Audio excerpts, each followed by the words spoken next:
नमस्कार जे माँ सुनले दीपक प्रसाद साहू पश्चिम ओडिशा जेसीबी चालक संघरू भाई मैंने देखुन टेम्परेचर हाई लेवल रे अच्छे पारद हाई लेवल रे अच्छे आपण मैंने निजर दिही पे बचे करी आपण काम करुन और जिन जगार तकलीफ लगुच मेडिकल पाके जाकर तमने आपण मैंने ट्रिटमेंट होन जीवित जीविका मरीगले छेटका भाई और कहीं आमर विषय तो चिंता नहीं करबार तो आम क्या करी अलग लोकर विषय घाटी हेमा और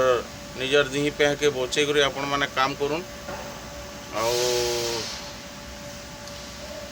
आगामी जून 16 तारीख गोटे हाई लेवल कटक रे ओडिशा प्रोसेस रे गोटे मीटिंग डे अच्छे से माने इनवाइट करथिले तो फोन करथिले फोन माध्यम रे जणैथिले तो आपण मान को सबके अनुरोध जेन माने जीवा लगी इच्छुक अछन मोर संगे जोगाजोग करबे जे मासमले।